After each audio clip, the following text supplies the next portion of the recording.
உலகமே இப்போ மிரண்டு போய் குவைத் பக்கம் திரும்பி பார்த்துக்கிட்டு இருக்கு. ஏனெண்டா நாங்கள் தான் உலகத்துக்கே டான் அப்படின்னு சுற்றிக்கிட்டு இருந்த அமெரிக்காவோட பல கோடி மதிப்பிலான போர் விமானங்கள் இன்னைக்கு குவைத் பாலைவனத்தில் வெறும் இரும்பு கரையில் போடுற பழைய இரும்பு மாதிரி சிதறி கிடக்கு. அதுவும் ஒன்று ரெண்டு இல்லை, பல ஃபைட்டர் ஜெட். இது ஈரானோட சம்பவமா? அதாவது ஈரான் இந்த ஃபைட்டர் ஜெட்டை சுட்டு ஒழித்து இருக்கிறார்களா அல்லது இது விபத்தா? இதை பற்றி தான் இன்றைக்கு இந்த வீடியோவில் நாங்கள் தெளிவாக பார்க்க போகிறோம். வீடியோக்குள்ளே போகிறதுக்கு முன்னே நம்ம சேனலை சப்ஸ்கிரைப் பண்ணி பக்கத்துக்கு பெல் ஐக்கானு கிளிக் பண்ணி வைங்க. அப்போ தான் நான் போடக்கூடிய வீடியோஸை நீங்கள் உடனுக்குடன் பார்க்க முடியும். வாங்க இப்போ வீடியோக்குள்ளே போகலாம். குவைத்தில் அப்படி என்ன தான் நடந்துச்சுன்றதை இப்போ பார்ப்போம். இன்றைக்கி காலையில் ஒரு 8:30 மணிக்கு குவைத்தோட வடக்கு பகுதியில் இருக்கிற அல் ஜக்ரா நகரம் அதிர்ற மாதிரி ஒரு சத்தம் கேட்டிருக்கு. அங்கே இருக்கிற மக்கள் வீடியோ எடுத்து சோசியல் மீடியாவில் அதனை போட்டிருக்காங்க. அதை நீங்கள் பார்த்தாலே தெரியும். வானத்தில் இருந்து 2 பெரிய நெருப்பு பந்து மாதிரி ஏதோ ஒன்று வேகமாக கீழே வந்து விழுது. அது வேறு ஒன்றும் இல்லை, அமெரிக்காவோட பெருமைன்னு சொல்லப்படுகின்ற F-15E ஸ்டைக் ஈகிள் போர் விமானங்கள் தான். அடுத்து கொஞ்ச நேரத்திலேயே அலி அல் சேலம் ஏர்பேஸ் பக்கத்தில் இதே மாதிரி சம்பவம் நடந்திருக்கு. மொத்தமாக இத்தனை விமானங்கள் விழுந்திருக்கு என்பதில் இப்போ வரைக்குமே ஒரு குழப்பம் இருக்குது. டீட்டெயிலாக அது தெரியலை. சில பேர் 2 ஃபைட்டர் ஜெட்னு சொல்கிறாங்க. ஆனால் உள்ளூர் தகவலின்படி பல ஃபைட்டர் ஜெட் இப்படி விழுந்திருக்கு என்பது தான் உள்ளூரில் இருந்து வர்ற தகவலாக இருக்குது. இப்போ இங்கே தான் ஒரு ட்விஸ்ட்டுமே இருக்குது. அமெரிக்காவோட பென்ட்ரைன் என்ன சொல்லியிருக்காங்கன்னா, எங்களுடைய ஃபைட்டர் ஜெட் 5Gயில் இருந்தப்போ, அதாவது ட்ரைனிங்கில் இருந்தப்போ எதிர்பார்க்காம விபத்துக்குள்ளாகிடுச்சு. ஆனால் பைலட்டுகள் எல்லாருமே பேரசூட் மூலமாக தப்பிச்சுட்டாங்க அப்படின்னு ரொம்ப சிம்பிளாக முடிக்க பார்க்குறாங்க. ஆனால் நாம் யோசித்து பார்க்கணும், ஒரே நேரத்தில் ஒரே ஏரியாவில் 2-3 லேட்டஸ்ட் டெக்னாலஜி இருக்கிற ஃபைட்டர் ஜெட் எப்படி தானே அவ்வளோ முடியும்? இதென்ன பழைய இரும்பு டப்பா கார் மாதிரியா எடுத்த உடனே விழுந்துட்டுது சேதமடைஞ்சிட்டுதுன்னு சொல்கிறதுக்கு? இது அட்வான்ஸான ஃபைட்டர் ஜெட். ஆனால் இதை ட்ரைனிங்கான்னு சொன்னதில் தான் மிகப்பெரிய ஒரு கேள்வி எழும்புது. ஏனெண்டா இப்போ ஈரான் தரப்பில் இருந்து மிடில் ஈஸ்ட்டையே தங்களுடைய மிசைலால் ஆட்டி படித்து கொண்டு இருக்காங்க. தங்களுடைய மிசைலையும் ட்ரோன்ஸையும் பயன்படுத்தி மிடில் ஈஸ்டில் இருக்கிற அமெரிக்காவோட இராணுவ தளங்கள், அமெரிக்காவுக்கு சப்போர்ட் பண்ணுற நாடுகள், அமெரிக்காவோட ஆதரவை இருக்கின்ற நாடுகளில் இருக்கின்ற முக்கியமான இடங்கள், இதனைத்தையும் ஈரான் துவம்சம் பண்ணி கொண்டு இருக்கிறார்கள். அமெரிக்காவோட பப்பட் அரசாங்கங்களுக்கு வச்சு செருப்பறியை கொடுத்து கொண்டு இருக்கிறார்கள்.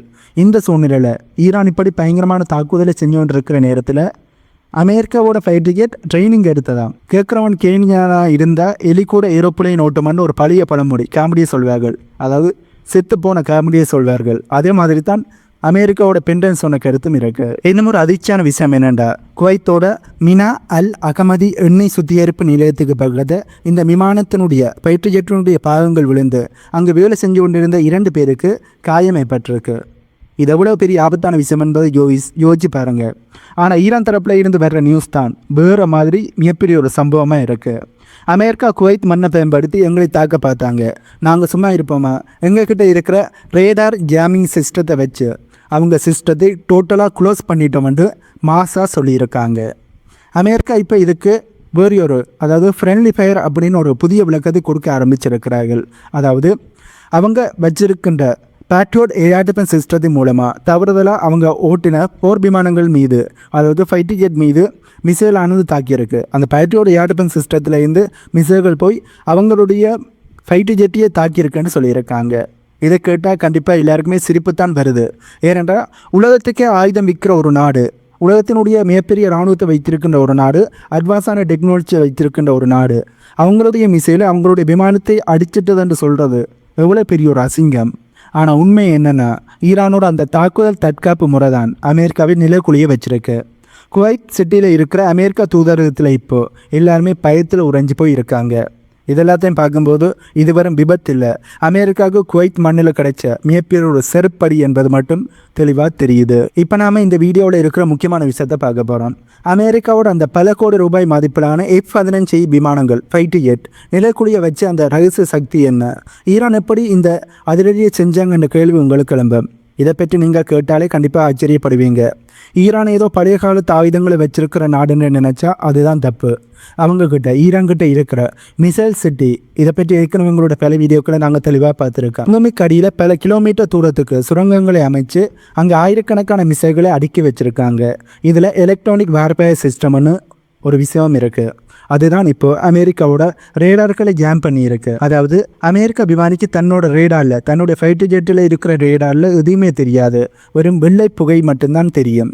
வழி தெரியாமல் சிக்னல் கிடைக்காம அந்த விமானங்கள் வானத்தில் தத்தளிச்சுக்கிட்டு இருந்தப்போ குவைத்தோட வான் பாதுகாப்பு ஏவுகணைகள் அதாவது patriot missile system defence system குழம்பி போய் சொந்த அமெரிக்க விமானங்களையே சுட்டு தள்ளியிருக்கு. இதைத்தான் ஃப்ரெண்ட்லி ஃபயர். ஆனால் இந்த தப்பை செய்ய வச்சது ஈரானோட அந்த கைடெக் ஜாமிங் சிஸ்டம் தான். என்னதான் குவைத்தில் இருக்கின்ற அமெரிக்காவோட பேட்ரியாட் ஏர் டிஃபென்ஸ் சிஸ்டமே அமெரிக்காவோட ஃபைட்டர் ஜெட்டை சுட்டு வெளுத்தினாலும் அதனை சுட வச்சதும் அந்த ரேடாஸை ஜாம் பண்ண வச்சதும் ஈரானோட கைடெக் ஜாமிங் சிஸ்டம். ஆகவே இதில் முழுமையான பாயிண்ட்ஸுமே முழுமையான பவருமே ஈரான் கிட்ட தான் இருக்குது. அமெரிக்காவோட அந்த F-15 ஸ்ட்ரைக் ஈகிள் ஃபைட்டர் ஜெட்டில் என்னென்னமோ டெக்னாலஜி இருக்குன்னு சொன்னாங்களே அதெல்லாம் இப்போ எங்கே போச்சு என்ற கேள்வி உங்களுக்கு கிளம்பும். ஈரானோட பவர் 373 ஏர் டிஃபென்ஸ் சிஸ்டத்துக்கு முன்னாடி அமெரிக்காவோட ஸ்டெல்த் தொழில்நுட்பமே தோற்று போயிருக்குமென்னு நிறைய இராணுவ வல்லுநர்கள் சொல்கிறாங்க. இதே பார்த்திங்கன்னா நிறைய ப்ரெஸ் டிவியில் ஒரு வீடியோ வெளியாகி இருக்குது. அதில் ஒரு அமெரிக்கா ஃபைட்டர் ஜெட்டினுடைய விமானி பேரசூட்டில் குவைத்தோட ஒரு சின்ன கிராமத்தில் வந்து இறங்கியிருக்க. அவர் சுற்றி இருந்த ஊர் மக்கள் ஆச்சரியமாக நின்று பார்க்குறாங்க. உலகத்தையே மிரட்டின ஒரு வல்லரசு நாட்டோட விமானி இன்னைக்கு ஒரு சாதாரண ஆளாக மண்ணில் நின்றுக்கிட்டு இருக்கார் என்பதுதான் அமெரிக்காவுக்கு கிடைச்ச மிகப்பெரிய ஒரு அசிங்கமாக இருக்கு. இன்னும் ஒரு பக்கம் ஆப்ரேஷன் எபிக் ஃபியூரி என்று சொல்லிக்கிட்டு அமெரிக்காவும் இஸ்ரேலும் சேர்ந்து ஈரான் மேலே கை வச்சாங்க பார்த்தீங்களா. அதுக்கு ஈரான் இப்போ நேரடியாக பதில் சொல்லாமல் மறைமுகமாக அமெரிக்காவோட மிக முக்கியமான இடங்களை தாக்கி அழிச்சு கொண்டிருக்காங்க.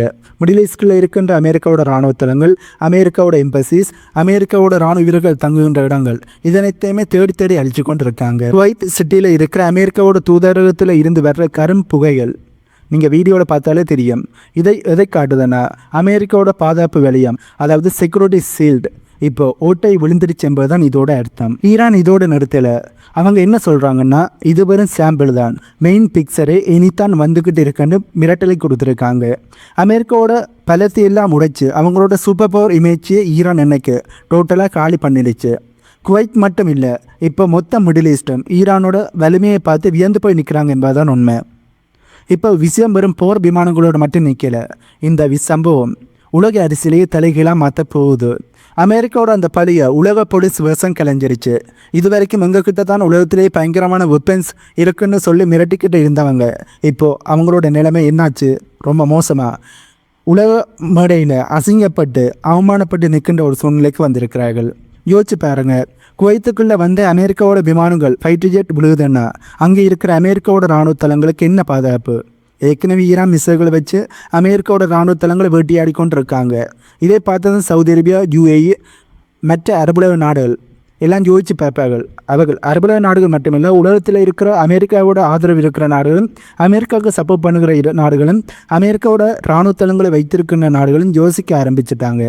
அமெரிக்காவிலேயே தங்களோட விமானத்தை காப்பாற்ற முடியலையே, அப்புறம் எப்படி எங்களை காப்பாற்றுவாங்க அப்படின்னு அவர்களுக்கு நடுக்கம் வர ஆரம்பிச்சிட்டது. இந்த நடுக்கம் சீனாவுக்கு தான் சாதகம், இந்த நடுக்கம் ஈரானுக்கு தான் சாதகமாக அமைய போகுது. ஏனென்றால் இப்படி பயம் பெறுகிற நாடுகள் எல்லாம் அமெரிக்காவோட ஆதரவில் இருந்து ஈரான் ரஷ்ய ஆதரவுக்கு மாற ஆரம்பிப்பார். முக்கியமாக சீனா பக்கம் சாயக்கூடிய வாய்ப்புகள் ரொம்பவே அதிகமாக மாறி இருக்கு. இன்னும் ஒரு பக்கம் ரஷ்யாவும் சீனாவும் இந்த மேட்டரை ரொம்ப உன்னிப்பாக கவனிச்சுக்கிட்டு இருக்காங்க. அமெரிக்கா இப்போ ஒரு பெரிய இக்கட்டான சூழ்நிலையில் இருக்காங்கன்னு தான் சொல்லணும். பதில் தாக்குதல் நடத்தலாம்னா ஈரான்கிட்ட இருக்கிற அந்த மிசைல் சிட்டிஸ் அமெரிக்காவுக்கு ஞாபகம் வந்து அமெரிக்காவுக்கு பயத்தை ஏற்படுத்துது. சரி, அமைதியாக இருக்கலாம்னா உலகமே அமெரிக்காவை பார்த்து சிரிக்குது. ஈரான் இதெல்லாம் ரொம்ப பிளான் பண்ணி தான் பண்ணியிருக்காங்க. நீ எங்கள் வீட்டுக்குள்ளே வந்து அடிக்க பார்த்தா உன் வீட்டு வாசல்லையே உன்னை அடிப்பேன்னு ஈரான் இன்னைக்கு நிரூபிச்சிருக்காங்க என்பதுதான் உண்மை. அமெரிக்காவோட டாலர் பவர் எப்போ குறைய ஆரம்பித்ததோ அப்போவே அவங்களோட மிலிட்டரி பவரும் குறைய ஆரம்பிச்சிருக்கு என்பதுக்கு இந்த விமானம் சுட்டு வீழ்த்தப்பட்டது மிகப்பெரிய ஒரு உதாரணமாக இருக்குது. இப்போ நாங்கள் இந்த வீடியோவோட கடைசி பகுதிக்கு வந்துட்டோம். இனிமேல் என்ன நடக்க போகுது? அமெரிக்கா குவைத்தை விட்டு வெளியேறுவார்களா, இல்லை இன்னும் இது பெரிய ஒரு போராக மூளை ஆரம்பிக்குமா? ஈரான் கொடுத்த இந்த மரண அடியால் மிடில் ஈஸ்டில் இருக்கிற மற்ற நாடுகளும் இப்போ ஈரான் பக்கம் சாயக்கூடிய வாய்ப்புகளும் சாய ஆரம்பிக்கக்கூடிய வாய்ப்புகளும் இருக்குது. ஒன்று மட்டும் உறுதி, அமெரிக்காவோட ஆதிக்கம் இப்போ அகல பாதாளத்திட்ட போய்கிட்டு இருக்கு. குவைத் பாலைவனத்தில் இன்றைக்கி கருகி போயிருக்கிற அமெரிக்காவோட F-15 விமானங்கள் மட்டுமில்லை, அமெரிக்காவோட கர்வமும் தான். அங்கே கருகி போனது, விபத்துக்குள்ளாகி விழுந்தது அமெரிக்காவோட கர்வமும் அமெரிக்காவோட ஆதிக்கமும் தான். ஈரான் இன்னைக்கு ஒரு புதிய தசாப்தத்தை உருவாக்கி இருக்காங்க. நாங்கள் யாருக்கும் அடிமை இல்லை, எங்களை சேர்ந்தினா விடமாட்டோம் என்று உலகத்துக்கு மிகப்பெரிய ஒரு பாடம் சொல்லிக் கொடுக்க ஆரம்பிச்சிருக்கிறார்கள். இதனால் நிறைய நாடுகள், நிறைய அரபுலக நாடுகள் ஈரான் பக்கம் சாயக்கூடிய வாய்ப்புகளும் இருக்குது. சரி, நீங்கள் என்ன நினைக்கிறீங்க? அமெரிக்கா இதுக்கப்புறம் அமைதியாக இருக்குமா? இந்த போரை விட்டுட்டு பின்வாங்கி போவார்களா? அல்லது ஈரானோட இந்த மாஸ் மூவ் உலகத்துக்கே மிகப்பெரிய ஒரு ஆபத்தை அமைஞ்சு உலகப்போரை உருவாக்குமா? உங்களோட கருத்துக்களை கீழே கமெண்ட்டில் சொல்லுங்க. ஆனால் ஈரான் அமெரிக்காவோட பயிற்று எட்டியை வீழ்த்தியது ஈரானோட பலத்தை தான் காட்டுது. ஈரான் அடிப்பணிய மாட்டார்கள் என்ற தைரியத்தை தான் காட்டுது. இதுக்கு பிறகு என்ன நடக்க போகுது என்பதை நாங்கள் வெயிட் பண்ணி தான் பார்க்கணும். ஆகவே இந்த வீடியோவில் நான் சொன்ன தகவல்கள் உங்களுக்கு புதிதாக இருந்திருக்குமென்னு நம்புகிறேன். இந்த தகவல்கள் உங்களுக்கு புதிதாக இருந்தால் இந்த வீடியோக்கு லைக் பண்ணி நம்ம சேனலை சப்ஸ்கிரைப் பண்ணி பக்கத்துக்கு பெல் ஐக்கானை கிளிக் பண்ணி வைங்க. அப்போ தான் நான் போடக்கூடிய வீடியோஸை நீங்கள் உடனுக்குடன் பார்க்க முடியும். இன்னும் ஒரு புதிய தகவல்கள் உள்ளடங்கிய புதிய வீடியோவில் உங்களை மீட் பண்ணுறேன்.